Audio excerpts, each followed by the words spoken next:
मैं रमेश चंद्र मीना, सह आचार्य, राजकीय महाविद्यालय बूंदी। आज हम हिंदी साहित्य की खास विधा उपन्यास साहित्य का विकास क्रम जानने का प्रयास करेंगे। इसका बिंदु बनाया है हिंदी उपन्यास साहित्य में चित्रलेखा का स्थान व समसामयिकता। इस विषय से ही जाहिर है कि हम उपन्यास साहित्य का विकास क्रम देखने जा रहे हैं। व्याख्यान सुनकर विद्यार्थी निश्चित ही जान सकेंगे कि हिंदी उपन्यास साहित्य में चित्रलेखा का क्या स्थान व महत्व है और हिंदी उपन्यास साहित्य का क्रमिक विकास। हिंदी के महत्वपूर्ण उपन्यास व उपन्यासकारों से परिचित हो सकेंगे। उपन्यास के मुख्य विषय व समसामयिकता जो जरूरी विषय है उससे पहचान होगी। किसी रचना का समसामयिक होने का अर्थ क्या होता है। उपन्यास की प्रकृति में आज का मध्य वर्गीय चरित्र क्यों और कैसे है। चित्रलेखा उपन्यास की समसामयिकता। चित्रलेखा का स्त्रीवादी पाठ व स्त्री सशक्तिकरण। जो चित्रलेखा की नायिका है उसके माध्यम से छात्र परिचित हो सकेंगे। अब हम आरंभ करते हैं उपन्यास का उद्भव और विकास। उपन्यास साहित्य भी शुरुआत में ही लिखा जाने लगा था। भारतेंदु हरिश्चंद्र व महावीर प्रसाद द्विवेदी के आरंभिक काल में इस विधा को बंगाल से और अंग्रेजी साहित्य से अनुवाद करके स्वीकार किया जाता है। और इसी दौर में देवकीनंदन खत्री, लज्जाराम मेहता, इन रचनाकारों में आदर्शवाद व मनोरंजन तत्व की प्रधानता पाई जाती है। किशोरीलाल गोस्वामी, भुवनेश्वर प्रसाद मिश्र। भुवनेश्वर प्रसाद मिश्र में वास्तविक जीवन की अभिव्यक्ति देखी गई है। जब शुरुआत में लिखा गया तब भले ही वो स्पष्ट नहीं था विषय वस्तु की दृष्टि से, लेकिन आज ये जितना समसामयिक और समाज को जीवंत करके पाठक के सामने रखता है, आज के दौर में ये सबसे ज्यादा चर्चित विधा है। और ये भी कह सकते हैं कि समयानुरूप है, समय के साथ बदलती है, समय की जरूरत के हिसाब से दशा और दिशा देती है। जीवन और समाज कितना अंतर विरोध पूर्ण हो चुका है। जीवन के विविध आयाम, समस्याओं को अभिव्यक्त किया जाता है। पूर्व विधाएं अभिव्यक्ति का माध्यम नहीं रह जाती है। ऐसे में उपन्यास सामने आते हैं और उपन्यास की विषय वस्तु बहुआयामी रही है। जीवन को बांधने, समाज के यथार्थ को अभिव्यक्त करने में समर्थ है। सामूहिक अनुभव के स्थान पर वैयक्तिक अनुभव को तरजीह देती है। फॉरेस्टर इसे स्पष्ट करते हुए लिखते हैं, समसामयिकता को अभिव्यक्त करने के कारण साहित्यिक विधाओं में अलग अलग स्थान दिया है। इसे वे लाइफ बाय टाइम का नाम देते हैं। प्रारंभ के उपन्यास।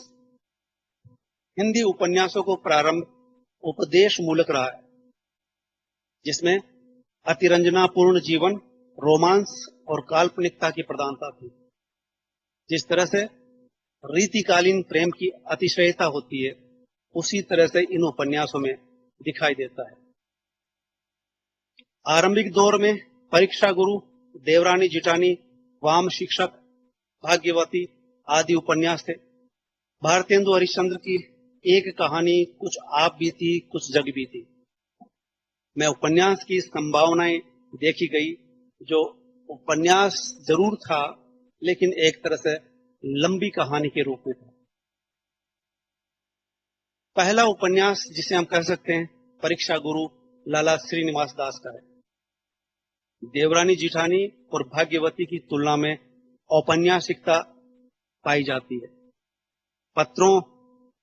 पात्रों के चरित्र व स्वभाव में चरित्रण में स्वाभाविकता दिखाई देती है। उपन्यास में एक ऐसे व्यापारी के सुधार की कहानी है जो पहले बिगड़ता है और अंत में फिर सुधर जाता है। कथा में बिखराव है, उपदेश मूलकता है। कथा नायक कुसंग में पड़कर बिगड़ता है और अंततः सुधरता है। इसे ही एक तरह से सुधारवाद कह सकते हैं, जो उस दौर की खास प्रवृत्ति थी। भारतेंदु के पुनर्जागरण का प्रभाव इन उपन्यासकारों पर दिखाई देता है। निज भाषा उन्नति है, सब उन्नति को मूल। इस दर्शन पर और विचार पर जिसका बाद वाले रचनाकार अनुसरण करते हुए दिखाई देते हैं।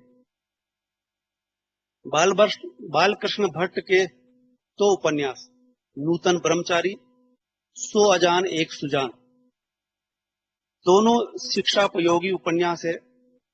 दोनों में सत्संग की महिमा है। नूतन ब्रह्मचारी का नायक डाकुओं का हृदय परिवर्तन करता हुआ दिखाई देता है।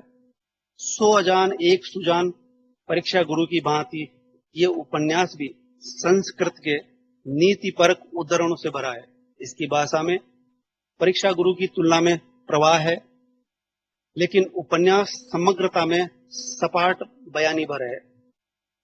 लज्जाराम मेहता, जिसे राजस्थान वाले, विशेषकर हाड़ौती वाले जिस पर गर्व कर सकते हैं, और विशेष तौर से बूंदी की धरती पर इनका जन्म हुआ, इनके कई उपन्यास हुए जो इसी परंपरा में आते हैं। धूर्त रसिक लाल नाम से ही हमें अंदाजा लग सकता है, और उसी तरह के शीर्षक फिर मिले हैं। बिगड़े सेठ की कहानी है इसमें। कुसंग में पड़कर बिगड़ता है पर पत्नी के प्रभाव में सुधरता है। दूसरा है स्वतंत्र रमा परतंत्र लक्ष्मी। ये शीर्षक ही सब कुछ बताई दे रहा है कि पाश्चात्य और भारतीय संस्कृति की जय पराजय इसमें निहित है। उपन्यास में पाश्चात्य संस्कृति पर आक्रमण किया गया है, और जब ये बात आती है तो निश्चित रूप से भारतीय संस्कृति को किसी न किसी तरह से आदर्श रूप दिखाया गया है। श्रृंगारिकता के निम्न स्तर तक उतरकर आक्रमण किया है। ये उपन्यास की सीमा हो सकती है। आगे चलकर आदर्श हिंदू, हिंदूग्रस्त, आदर्श दंपति, बिगड़ेगा सुधार आदि उपन्यास लिखे हैं। इसी कड़ी में राधा कृष्ण दास का निसहाय हिंदू उल्लेखनीय रचना है। आरंभिक उपन्यासों में रईस वर्ग की अकर्मण्यता अय्यासी के बजाय नई चेतना से संपन्न वर्ग उभरता दिखाया गया। नए समाज के लिए शिक्षित युवा का महत्व प्रतिपादित होता है। हिंदी उपन्यास में देवकी नंदन खत्री का महत्व अलग तरह से देखा गया है कि इनके उपन्यास जितने चर्चित हुए और पाठकों को जितना बांध सके, पाठक को यह ललक पैदा की कि आगे क्या होगा। इनकी कथा वस्तु इस तरह की बनाई जाती थी जिसमें यह रहस्य, रोमांच और चमत्कार का घटाटोप होता था। पाठकों की यह जिज्ञासा उन्हें हिंदी पढ़ने के लिए प्रेरित करती है, और इस तरह से ये उपन्यासकार हिंदी पढ़ने के लिए नए पाठक ईजाद करता है। इसलिए हिंदी साहित्य में इन्हें एक अलग ही महत्व का दर्जा मिलने वाला है। हमेशा याद किए जाने वाले हैं कि इन्होंने रचना को किस तरह से रचा और पाठकों को जिस तरह से बांधा। बाद वालों के लिए भले चुनौती हो सकता है, विषय वस्तु मनोरंजक रही और जिसकी जरूरत थी उस काल में, उस काल के पाठकों को जोड़ने में ये प्रभावी तौर पर सफल रहा। नए समाज के लिए शिक्षित युवा का महत्व प्रतिपादित होता है। हिंदी उपन्यास में देवकी नंदन खत्री का महत्व जाहिर होता है, जिस पर मुझे जहां तक याद आता है हंस के संपादक रहे राजेंद्र यादव ने इन पर विशेष तौर से काम किया और जिससे साबित किया कि देवकी नंदन खत्री को हम सिर्फ मनोरंजन की दृष्टि से और चमत्कार और काल्पनिकता के आधार पर खारिज नहीं कर सकते। इनका भी अपना महत्व रहा है भाषाई दृष्टि से, पाठकों को जोड़ने के चलते। चंद्रकांता से हिंदी उपन्यास के क्षेत्र में धूम मच जाती है। हिंदी के पाठक को बढ़ावा मिलता है। उपदेश से परे मनोरंजन प्रधान विषय वस्तु बन जाता है। चंद्रकांता और चंद्रकांता संतति पर फारसी के तिलस्म होशरूबा का प्रभाव रहा। अस्ताचलगामी सामंती वर्ग का चित्रण हुआ है। देवकीनंदन खत्री की लोकप्रियता देखकर गोपाल राम गहमरी उसी पद्धति पर लेकिन अपनी छाप छोड़ने के लिए जासूसी प्रधान उपन्यास लिखते हैं और पूरी श्रृंखला चलाते हैं। और इसके बाद जिसका हमें बेसब्री से आज इंतजार रहता है, प्रेमचंद पूर्वोत्तर और प्रेमचंदोत्तर काल जिसे हम कहें। प्रेमचंद्र का काल 1880 से 1936 का रहा और जिसमें 36 में गोदान उपन्यास आता है। गोदान मील का पत्थर साबित होता है उपन्यास साहित्य में। और प्रेमचंद को हम हिंदी उपन्यास में नया मोड़ कह सकते हैं। जासूसी, तिलस्मी, चमत्कारी और काल्पनिक उपन्यासों से यथार्थवादी उपन्यास में प्रवेश होता है। इन्हीं से उपन्यास को मनोरंजन से जीवन की ओर मोड़ते हैं। उपन्यास की शुरुआत उर्दू से होती है। असरारे माविद उर्फ प्रेमचंद उपन्यास सम्राट कहे जाते हैं। उनके दर्जन भर उपन्यास रहे और इनका महत्व इससे साबित होता है कि शुरुआती जितने भी शोध हुए प्रेमचंद को लेकर के किए गए। हर शोधार्थी प्रेमचंद को ही लेना चाह रहा था और आज एक तरह से शोध करने पर रोक लगा दी गई कि प्रेमचंद को छोड़ करके ही आप शोध कर सकते हैं। लेकिन एक काल था, उस काल तक इन्हीं पर काम किया जा रहा था। इस तरह से प्रेमचंद का महत्व हम समझ सकते हैं। प्रेमचंद पूर्व के हिंदी उपन्यासकारों से अलग और यथार्थवादी विषय पर रचना करते हैं। उर्दू और हिंदी में रचना करते हैं। सनातन धर्मी भूल भुलैया प्रतिक्रियावादी मनोवृत्ति से बाहर लाते हैं। हिंदी उपन्यास यथार्थवादी जमीन पर लिखे जाने लगते हैं। उनके लेखन की शुरुआत उर्दू से होती है और हिंदी में आते हैं। हम खुरमा ओ हम सबाब को हिंदी में प्रेमा शीर्षक देते हैं। कृष्णा और रूठी रानी पर तिलस्मी चमत्कार का कुछ प्रभाव दिखाई देता है। उर्दू में लिखा सोजे वतन प्रकाशित होता है और तुरंत ही जब्त कर लिया जाता है, क्योंकि उसमें जो कहानियां थी वो अंग्रेजी हुकूमत के खिलाफ जाती है और अंग्रेज इस मामले में पूरी तरह से सख्त थे। यहां तक कि प्रेमचंद नाम भी उसी के बाद लिखा जाने लगता है कि वो अपना नाम बदल करके लिखते हैं। इनका शुरुआती उपन्यास था सेवा सदन।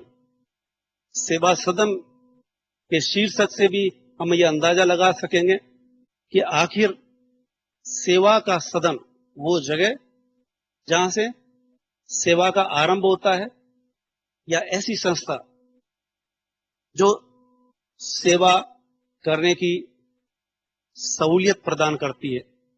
तो इस उपन्यास में क्या था, सेवा सदन दरअसल पहले बाजारे हुस्न लिखा गया, उसका हिंदी तर्जुमा था।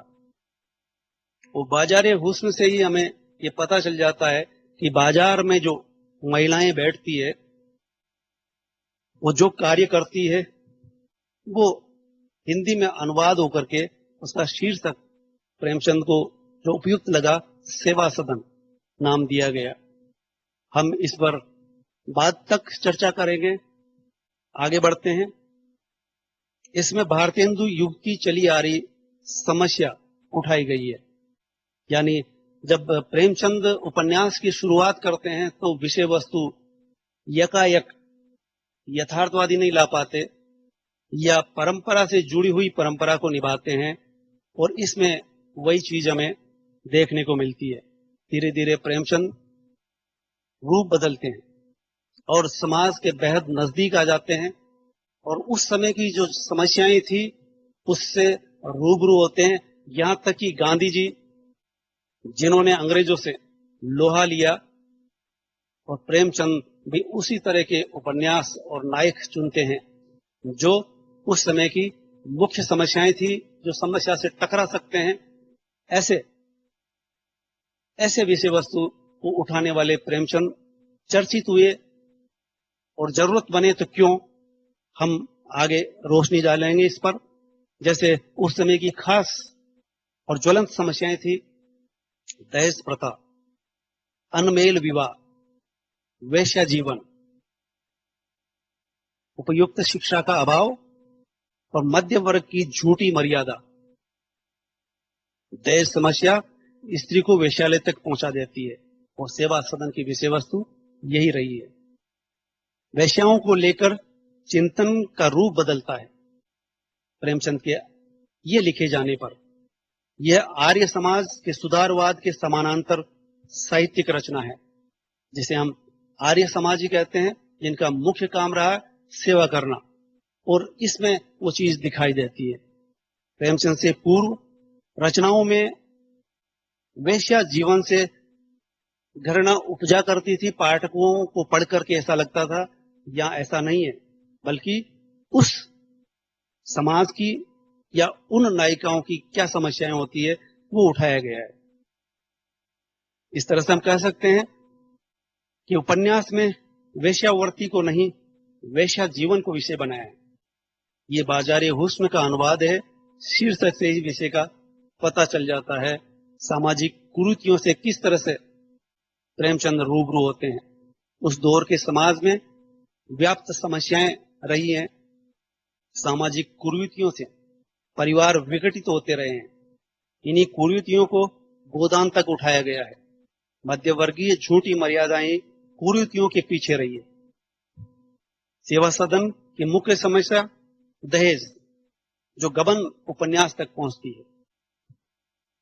सेवा सदन में वैश्य समस्या का समाधान किया गया है, और समाधान किस तरह से निकाला है जिससे आज का मध्यम वर्ग कतई पसंद नहीं करेगा। उन्हें समाज से बाहर करके एक तरह से कृत्रिम समाधान किया गया है। प्रेमचंद दो समाधान देते हैं। सेवा सदन की स्थापना करते हैं, और स्वस्थ विवाह कैसे हो। अगर वैवाहिक जीवन स्वस्थ रहेगा तो ये नौबत नहीं आएगी, और ऐसा सदन बनाया जाए जहां दूसरों की सेवा की जा सके। कुल वधुओं से उस दौर में अधिक सम्मान वेश्याओं का हो रहा था। उनका दूसरा चर्चित उपन्यास रहा प्रेमाश्रम। इस प्रेमाश्रम और सेवा सदन दोनों में काफी समानताएं दिखाई देती है शीर्षक से, लेकिन विषय वस्तु बदल जाता है। प्रेमाश्रम प्रेम का आश्रम, लेकिन विषय वस्तु क्या रही। कथा वस्तु सेवा सदन से भिन्न है, पर आश्रम की स्थापना दोनों में दिखाई देती है। एक में सेवा सदन और दूसरे में प्रेमाश्रम स्थापित होता है। प्रेमाश्रम राजनीतिक उपन्यास है, और जबकि सेवा सदन सामाजिक रूढ़ियों, सामाजिक कुरीतियों पर लिखा गया उपन्यास है। प्रेमाश्रम में किसान आंदोलन, वो किसान जो उस समय आंदोलनरत थे, इस विषय को उठाया। प्रेमचंद जमींदार और पूंजीपतियों के खिलाफ रहे हैं। इस उपन्यास में साफ और स्पष्ट दिखाई देता है। और उस दौर में अवध, चंपारण, गुजरात के किसान आंदोलन गांधी जी के नेतृत्व में चले थे। प्रेमचंद पर गांधी चिंतन का प्रभाव देखा जा सकता है। किसान आंदोलनों का स्पष्ट लक्ष्य नहीं रहे, और ऐसा ही उपन्यास में दिखाई देता है कि किसी परिणति तक वो नहीं पहुंचते। किसान आंदोलन जमींदारों के जुल्म के खिलाफ होते हैं। किसानों की लक्ष्यहीनता 1921 के आंदोलन में रही है और ऐसे ही उपन्यास में दिखाई देता है। प्रेमाश्रम उपन्यास, जिसे हम प्रेमाश्रम में किसान आंदोलन और खासकर जमींदारों के खिलाफ उनका खड़ा होना रहा है। नेहरू लिखते हैं, हम चलते रहे अस्पष्टता से किंतु उत्कटता के साथ, और हम अपने कार्यों में सुध बुध भूले हुए थे। कुछ इसी तरह से देश की आजादी का आंदोलन चलता है, जिसमें आजादी पाने वाले उस मजबूत हुकूमत के खिलाफ खड़े होते हैं, लड़ते हैं, लेकिन स्पष्ट नहीं था कि उद्देश्य और परिणाम क्या होगा। इसी तरह से प्रेमचंद जब इस समस्या पर आधारित होकर के उपन्यास लिखते हैं तो उसमें भी अस्पष्टता दिखाई देती है। नेहरू जी का कथन से स्पष्ट हो जाता है, जैसा लगता है कि हम चल रहे थे, हम चलते रहे। हमारा लक्ष्य सिर्फ इतना था कि हम चलते रहे, यानी आंदोलन करते रहे। आंदोलन का परिणाम क्या होगा? आंदोलन का परिणाम उस वक्त सिर्फ इतना दिखाई देता था, लाठियां खाना, सीने पर गोलियां झेलना और अंततः जेल में जाकर के कुछ काल गुजारना, इस तरह से कह सकते हैं। लेकिन जुनूनी थे वो लोग जो सुध बुध भूले हुए थे, लेकिन इसके बावजूद वो आंदोलनरत रहे। इसी तरह से किसान समाज बराबर आंदोलन करता रहा, लेकिन आंदोलन किसके खिलाफ किया जाए तो वो जमींदारों के खिलाफ था, खासकर क्योंकि वही उसके शोषक थे। उनके एजेंडे में अंग्रेज नहीं थे, जिस तरह से गांधी जी के यहां होते हैं या स्वतंत्रता आंदोलन कर्ताओं के सामने रहे। प्रेमाश्रम का जमींदार प्रेमशंकर और किसान दोनों में अंतर विरोध दिखाई देता है, लेकिन प्रेमचंद के रचना साहित्य में गांधी जी का प्रभाव दिखाई देता है और उनके नायक गांधीवादी रहे, गांधी जी के मूल्य और दर्शन पर आधारित रहे। जमींदार का जो चाहे कितना भी शोषक क्यों न रहा हो और अंततः शोषण करता रहा, कभी उसने शोषण नहीं छोड़ा, लेकिन गांधी जी के यहां वो पात्र बदलता है, उसका हृदय परिवर्तन होता है।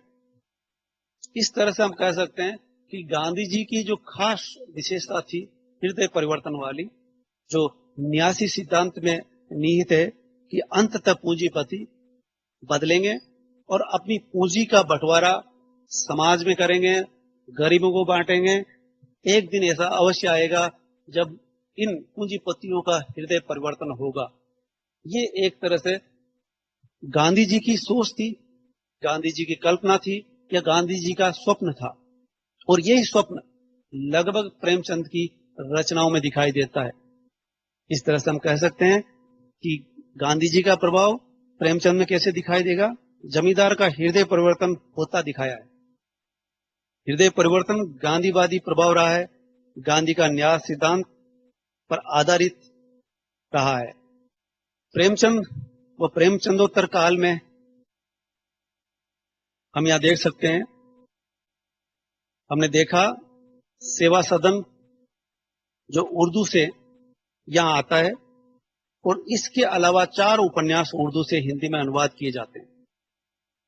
असरारे एक रचना है और हिंदी साहित्य के खास चर्चित उपन्यास गोदान, और उसी तरह का चर्चित उपन्यास रहा नदी के द्वीप, और दूसरी तरह से लिखा गया मैला आंचल, जिसे आंचलिक उपन्यास कहा जाता है, और झूठा सच जो यशपाल का ऐसा उपन्यास है जिसमें देश विभाजन की त्रासदी को दिखाया गया है। जब देश का बंटवारा होता है तो दो धर्म वाले किस तरह से एक दूसरे के खून के प्यासे हो जाते हैं और विभाजन की त्रासदी भोगते हैं। गोदान में किसान जीवन की त्रासदी है। नदी के द्वीप में 4 बुद्धिजीवी पात्रों के माध्यम से बौद्धिक बहस होती है और उपन्यास के मध्य और अंत तक चलती रहती है। इस तरह से इसे खास वर्ग के लिए एक वर्गीय चेतना से लिखा हुआ उपन्यास कह सकते हैं। मेला आंचल में आजाद भारत में गांधी मूल्यों की स्थिति बयां होती है। झूठा सच में आजाद भारत के नागरिकों के सामने विभाजन की त्रासदी का चित्र प्रस्तुत होता है। इस तरह से इन उपन्यासों में जितने हमने अभी अभी देखे, इन उपन्यासों से हम अंदाजा लगा सकते हैं कि हर उपन्यास की विषय वस्तु समसामयिक रही। केवल शुरुआती उपन्यासों को छोड़ करके कि वे उपन्यास रचनाकार की कल्पना में पैदा होते थे और उसी तरह के नायक वो इजाद करते थे, बनाते थे। उनमें बनावटीपन हो सकता है और समसामयिकता से दूरी दिखाई दे सकती है। लेकिन प्रेमचंद और प्रेमचंद के बाद वाले उपन्यासों में हम समसामयिकता से रूबरू होते हैं। जैसे रंगभूमि, जो किसान और पूंजीपति का संघर्ष दिखाता है और ये उस दौर की मुख्य समस्या रही, जिससे एक तरफ गांधी जी मुठभेड़ कर रहे थे, गांधी जी लगातार आंदोलनरत थे। आंदोलन करने वाले गांधी जी के अलावा वो किसान भी थे जो गांधी जी से कुछ परिचित थे और नहीं भी थे, लेकिन उनकी समस्याएं थी कि जमींदार उनके शोषक थे, इसलिए शोषकों के खिलाफ थे। इसलिए उनके सामने शोषक थे और वो शोषकों के खिलाफ आंदोलन कर रहे थे। लेकिन आंदोलन दो तरह से हो रहा था, एक गांधी जी के नेतृत्व में जो अंग्रेजों के खिलाफ था, किसानों का आंदोलन जो सामंतों के खिलाफ था। इस तरह से गांधी के आंदोलन व दर्शन दोनों का प्रभाव रंगभूमि पर या प्रेमचंद की अधिकांश रचनाओं में दिखाई देती है। इसी तरह से कायाकल्प उपन्यास रहा और ये कह सकते हैं कि निष्कर्षतः उपन्यासों में, प्रेमचंद के अंतिम उपन्यासों में अलौकिक चमत्कारिक प्रसंग व घटनाएं, बाबाओं के प्रसंग, पुनर्जन्म की स्मृतियां, आपादापी, हुल्लड़बाजी आदि कायाकल्प में दिखाई देती है। गबन उपन्यास, गबन में मध्यवर्गीय समाज की कमजोरियों का पर्दाफाश, बाहरी टीम टाम दिखावा, झूठा प्रदर्शन, बड़बोलापन, बदलाव की भूमिका में नायक देवीदीन खटीक है। देवीदीन कहता है, अभी तुम्हारा राज नहीं है, तब भी तुम भोग विलास पर मरते हो, और जब तुम्हारा राज आ जाएगा तब तो तुम गरीबों को पीस कर खा जाओगे। ये एक ऐसा वक्तव्य है जो बाद में आजाद भारत में सुनाई दे सकता है इस तरह के वर्ग के द्वारा। गोदान जो अंतिम दौर में प्रेमचंद के लिखा जाता है, हम कह सकते हैं ये उपन्यास साहित्य में मील का पत्थर रहा। प्रेमचंद का अंतिम व श्रेष्ठ उपन्यास कहलाता है। इसमें गांधीवाद से मुक्ति दिखाई पड़ती है। भारतीय किसान जीवन का मर्म स्पर्शी चित्रण मिलता है। प्रेमचंद ने अपने आदर्शों को ढहते भी देखा है और इस तरह से उन्हें मोहभंग की स्थिति में पाया गया। इसमें आदर्शोन्मुखी यथार्थवाद के दर्शन होते हैं।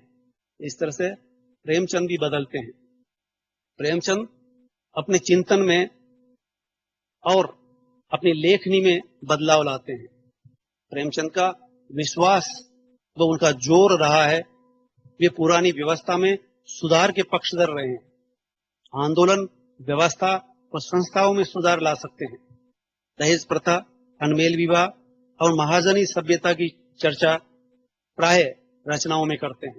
हृदय परिवर्तन व्यवस्था में बदलाव ला सकता है, ऐसा उनका मानना था, जो हर रचना में दिखाई देता है। मर्यादा और मर्जाद, ये महज तत्सम और तद्भव का ही अंतर नहीं है। राम स्वरूप चतुर्वेदी दो ध्रुवों पर स्थित राम और होरी में तुलना करते हैं। इनमें वैसे ही अंतर है जैसे मैथिली शरण गुप्त और प्रेमचंद के दृष्टिकोण में दिखाई देता है।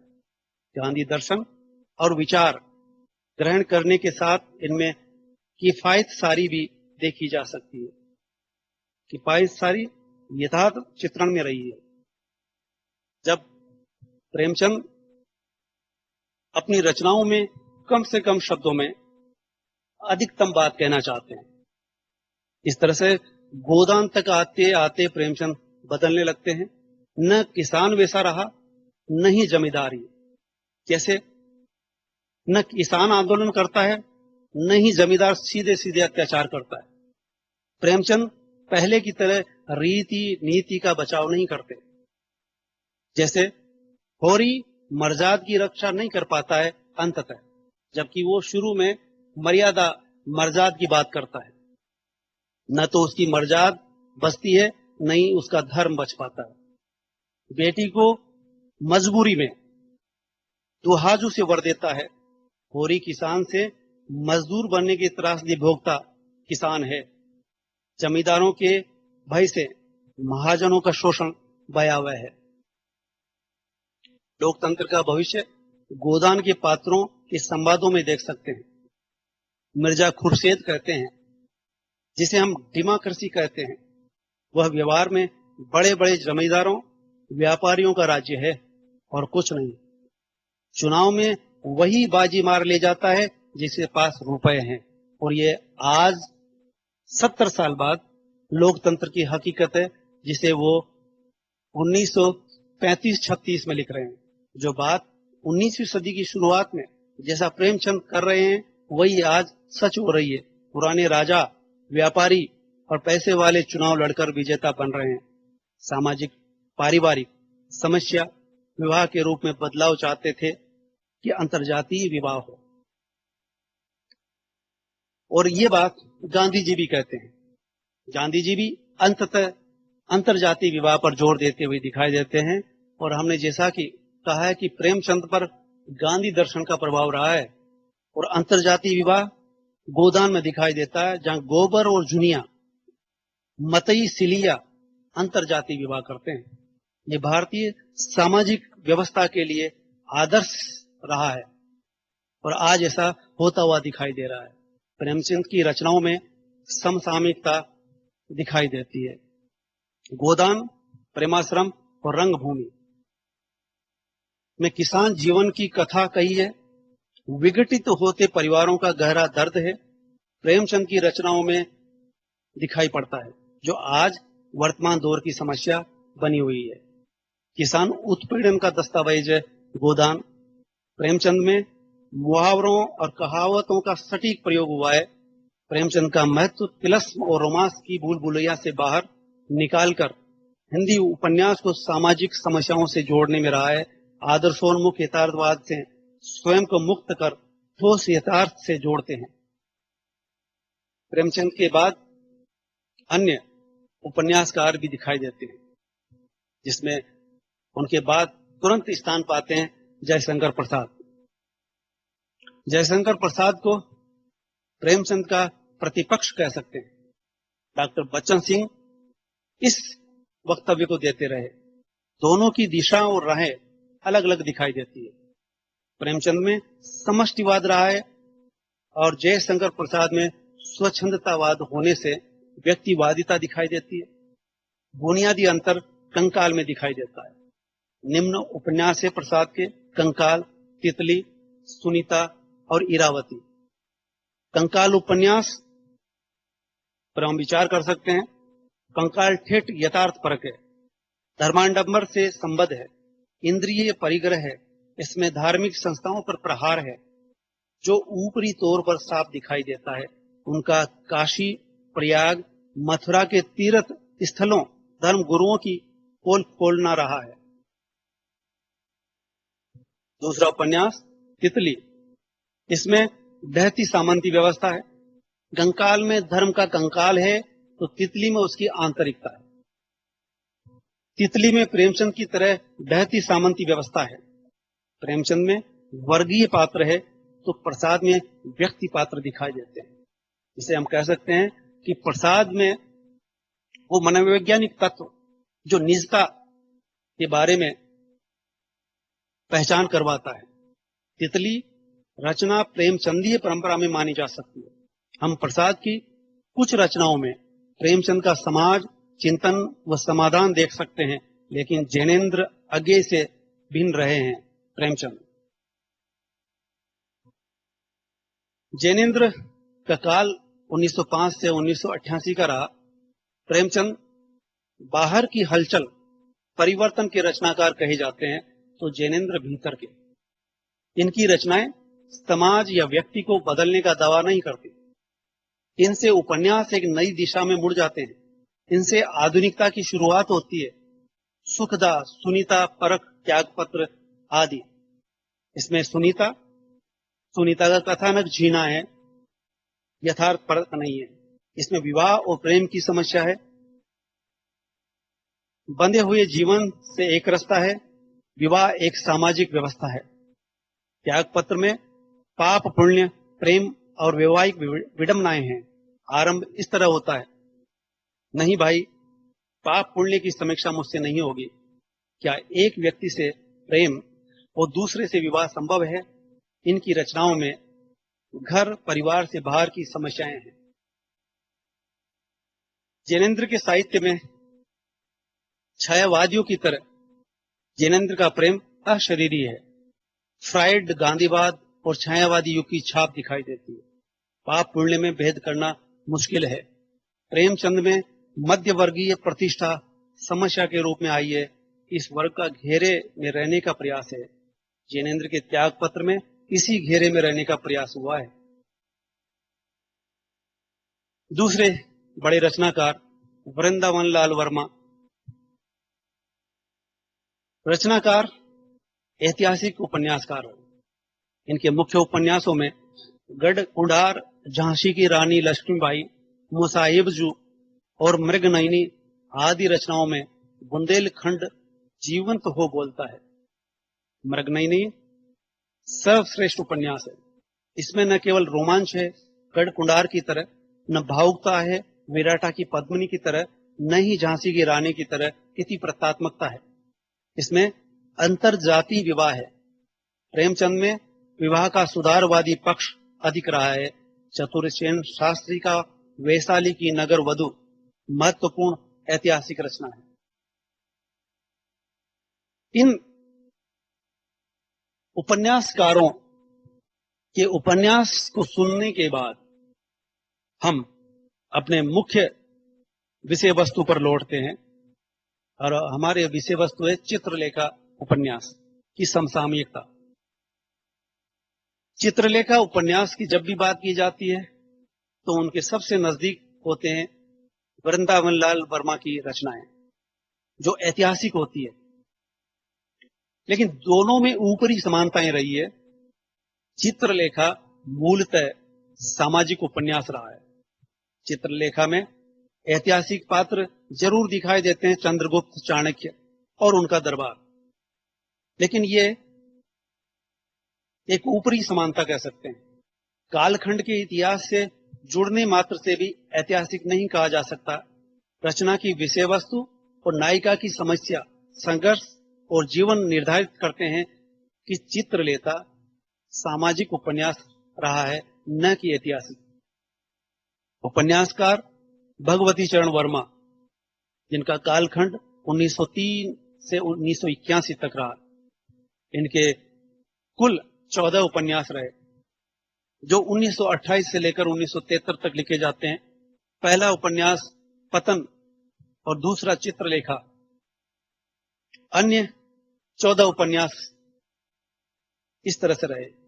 मुख्य विषय वस्तु उपन्यासों की जो रही, और उनमें भी चर्चित उपन्यास रहे 3 वर्ष, टेढ़े मेढ़े रास्ते। 3 वर्ष में सेवा सदन की तरह वैश्य जीवन पर आधारित है, और टेढ़े मेढ़े रास्ते राजनीतिक उपन्यास ठहरता है। सामाजिक क्षेत्र में व्यक्तिवादी जीवन दर्शन को लेकर चलने वाले उपन्यासकारों में भगवती चरण वर्मा विशेष उल्लेखनीय रहे हैं। प्रेमचंद के बाद मध्यम वर्ग की कथा कहने में भगवती चरण वर्मा को विशेष सफलता मिलती है। कथा कौशल और जीवन दृष्टि के उन्मेष में बारीक संतुलन मिलता है। चित्रलेखा पर अनातोले फ्रांस की छाया का प्रभाव माना गया है। कथानक में साम्य के बावजूद रचना विधान सर्वथा मौलिक और कलात्मक रहा है।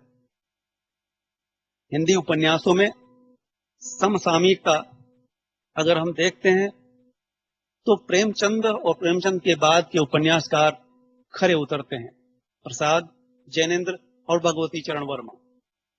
इन रचनाकारों की रचनाओं में समसामयिकता देखी जा सकती है। जैसा कि फॉरेस्टर समसामयिकता के बारे में लिखते हैं, परिभाषित करते हैं, वो अभिव्यक्त करते हैं। साहित्यिक विधाओं में उपन्यास का विशेष स्थान देते हैं। साहित्यिक विधाओं में नाटक जैसे संरचना में ही लोकतांत्रिकता रहा है, वैसे ही उपन्यास का समसामयिक होना आवश्यक है। समसामयिकता हर विधा की विशेषता हो सकती है। चित्रलेखा में समसामयिकता कैसे है, ये सवाल पाठकों का हो सकता है और विद्यार्थियों का भी, क्योंकि ये विषय जिस तरह से यहाँ रखा गया है और अब तक काल क्रमानुसार हम शुरुआती उपन्यासों से लेकर अब तक के खास उपन्यासकारों से गुजरे हैं, तो चित्रलेखा में समसामयिकता किस तरह से है, इसी से हम ये समझ सकते हैं कि आखिर समसामयिकता होती क्या है। चित्रलेखा उपन्यास को हम दो भागों में बांट सकते हैं, एक विषय वस्तु की दृष्टि से, दूसरा कालखंड। जब विषय वस्तु की बात करते हैं तो भी एक झीना सा पर्दा ऐसा दिखाई देता है जिसे लगता है कि ये ऐतिहासिक उपन्यास है। और उसी तरह कालखंड की दृष्टि से भी जब चंद्रगुप्त की कहानी इसमें जुड़ती है तो भी हम इसे ऐतिहासिकता का दर्जा देते हुए लोगों को पाते हैं, तो पाठकों को भी भ्रम हो जाता है कि यह ऐतिहासिक उपन्यास है। और अगर ये ऐतिहासिक उपन्यास साबित हो जाता है, जो कि नहीं है, तब इसे हम समसामयिक उपन्यास नहीं कह सकते। और हमारा सवाल यही था, ये विशेष शोध परक है और हमने जब शुरुआत की थी शुरुआती उपन्यासों से, और ये हम स्पष्ट कर देते हैं कि शुरुआती उपन्यासों में समसामयिकता नहीं रही, लेकिन प्रेमचंद से समसामयिकता आरंभ होती है। और समसामयिकता तब जब प्रेमचंद किसान और गांधीवाद से जुड़ते हैं तो समसामयिक विषय वस्तु को उठाते हैं। चूंकि चित्रलेखा भी उसी दौर का उपन्यास रहा है, लेकिन इसकी विषय वस्तु में ये ऐसा आभास होता है कालखंड के कारण कि जैसे ये ऐतिहासिक उपन्यास है। और इसी कारण से मृगनयनी वृंदावन लाल वर्मा के अधिकांश उपन्यासों से इसकी तुलना करते हुए लोग मिल जाते हैं, लेकिन ये सिर्फ भ्रम ही साबित होता है। हम ये कह सकते हैं कि चित्रलेखा उपन्यास समसामयिक है और इस पर हम अंत तक जोर डालेंगे, स्पष्ट करेंगे, साबित करेंगे। ऐतिहासिक उपन्यास होने का सिर्फ इतना सा जिसके कारण लोगों को भ्रम होता है वो है कि यह चंद्रगुप्त के दौर की कहानी है और इसलिए ऐतिहासिक रचना है। क्योंकि चंद्रगुप्त ऐतिहासिक पात्र है, निश्चित कालखंड रहा है, लेकिन पाठक ये जानकर और कुछ चिंतन करे तो उसे पता चलेगा कि चंद्रगुप्त उस कहानी में प्रतीक के अलावा कुछ भी नहीं है। 22 परिच्छेदों में से 2 परिच्छेद में चंद्रगुप्त दिखाई देते हैं। इसके बाद चंद्रगुप्त की कहानी उपन्यास में नहीं होती है, उपन्यास में होती है चित्रलेखा। और चित्रलेखा चूंकि राजनर्त की रही है, लेकिन राजा से सिर्फ इतनी ही जुड़ती है कि वो चंद्रगुप्त की राजनर्त की थी, अन्यथा सारी कहानी उस कालखंड की होते हुए भी आज तक अब तक का समाज उसमें दिखाई देता है। और इसी कारण से चित्रलेखा में समसामयिकता दिखाई देती है। फॉरेस्टर की उसी परिभाषा पर फिर वापस लौटते हैं। फॉरेस्टर क्या कहते हैं? समसामयिकता की परिभाषा के अनुसार उपन्यासों का खास व अलग स्थान रहा है। गोदान से लेकर महिला आंचल और चित्रलेखा तक समसामयिकता किसी न किसी रूप में दिखाई देती है। उपन्यास की विषय वस्तु के अनुसार घटना विशेष पर आधारित होने से समसामयिकता काल विशेष के बाद भी आसानी से देखी जा सकती है। चित्रलेखा की कथा जो अतीत से जुड़ी है फिर भी समसामयिक है। सम्राट चंद्रगुप्त मौर्य के सभागार में दर्शन पर गंभीर बहस होती है। राज प्रासाद के प्रांगण में सामंतों, कर्मकांडी ब्राह्मणों तथा तपस्वियों का जमघट दर्शन पर तर्क करने के लिए लगा है।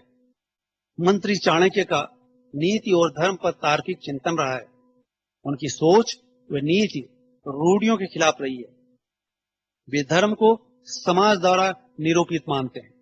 नीति शास्त्र ही धर्म का निर्माण करता है। धर्म तर्क आधारित रहा है। दूसरी तरफ कुमारगिरी योगी के अनुसार मनुष्य का निर्माता ईश्वर है और इसी बात का खंडन चाणक्य करते हैं।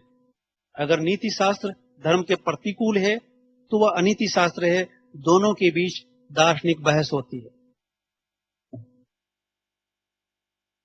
योगी बनाम नर्तकी, इन दोनों में जैसी मुठभेड़ होती है उसी से जाहिर होता है कि ये कितना समसामयिक उपन्यास है, क्योंकि ये न केवल चंद्रगुप्त के दरबार में योगी और नर्तकी की संवाद भर कहानी है, बल्कि आज भी योगी और नर्तकी दोनों के बीच की घटनाएं देखी जा सकती है, जिसे हम अपने आसपास होता हुआ देख रहे हैं। योगी द्वारा योग का प्रदर्शन किया जाता है, ईश्वर दर्शन की बात की जाती है, और चाणक्य और चित्रलेखा जिसका भरपूर खंडन करते हैं तो साबित करते हैं कि ऐसा नहीं हो सकता। चाणक्य के अलावा चित्रलेखा का संवाद उपन्यास में जिस तरह से करवाया गया है, चित्रलेखा का योगी से पूछना कि क्या वास्तव में सत्य और ईश्वर के स्वरूप को देखा है, जिसको सारी सभा को दिखलाया गया है, ये योगी के लिए चुनौती थी उस चित्रलेखा की जो उस काल में करती है, और ऐसी चुनौती आज भी दी जा सकती है उस पढ़ी लिखी महिला के द्वारा। जवाब में योगी लगभग निरुत्तर रह जाता है। इस प्रकरण में विजय चित्रलेखा को मिलती है। पराजय और विजय का ये खेल नर्तकी और योगी के बीच घटित होता है। एक नर्तकी योगी को पराजित करती है। ये उपन्यासकार की खूबी रही है, हिम्मत रही है कि वो एक नायिका को योगी पर विजय करवाता हुआ दिखाते हैं। और इसमें इस उपन्यास की ठीक से पड़ताल करने वाली लेखिका है मैत्रेयी पुष्पा। उन्होंने अपनी एक पुस्तक लिखी, तब्दील निगाहें। निगाहें को अगर थोड़ा सा तब्दील कर दिया जाए और इन बड़े बड़े लेखकों की नायिकाओं की पड़ताल की जाए तो वो उसमें कई तरह की कमियां देखती है जो पुरुषोचित दृष्टि पर प्रश्न चिन्ह लगाती है। और मैत्रेयी पुष्पा चित्रलेखा को अगर कहीं से कमजोर पाते हैं तो इसलिए कि वो पुरुष लेखक द्वारा लिखी गई है। इस तरह से स्त्री विमर्श के दौर में मैत्रेयी पुष्पा इस उपन्यास की नायिका पर इसलिए सवाल जड़ती है कि यह पुरुष द्वारा लिखी गई है। अगर यही उपन्यास किसी महिला लेखिका द्वारा लिखा जाता तो ये राजनर्तकी और मजबूत होती और सशक्त होती। स्त्री सशक्तिकरण के दौर में चित्रलेखा का स्थान रहा है और चित्रलेखा में वर्जित विषय पर लेखन हुआ है। चित्रलेखा के दौर में वेश्या जीवन पर प्रेमचंद लिख रहे थे सेवा सदन। सेवा सदन का उर्दू में बाजारे हुस्न शीर्षक रहा है। भगवती चरण वर्मा का ये दूसरा उपन्यास है 3 वर्ष, वो भी वेश्या जीवन पर रहा है। ये विषय हर कालखंड में लेखन की जरूरत रहा है। आजादी के लिए संघर्ष करते हुए वेश्याओं ने महत्वपूर्ण भूमिका निभाई है। चित्रलेखा की नायिका वेश्या नहीं होते हुए भी समझी जाती है।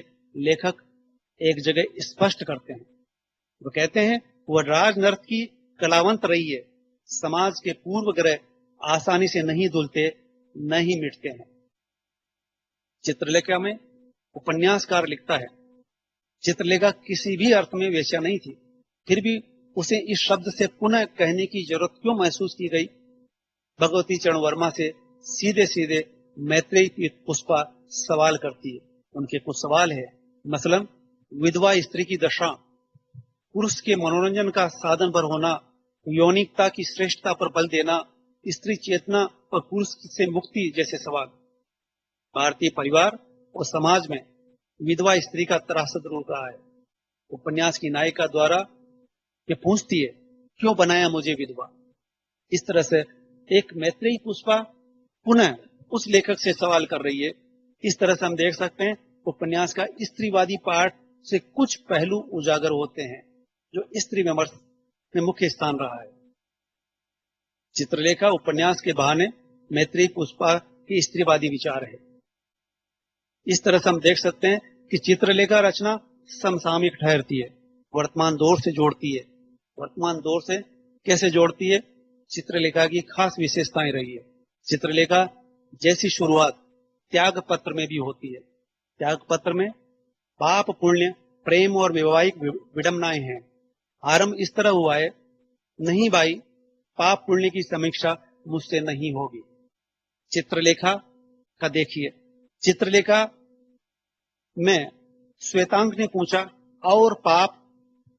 महाप्रभु रत्नांबर जवाब देते हैं, गहरी निंद्रा से चौंक कर बोले, पाप बड़ा कठिन प्रश्न है।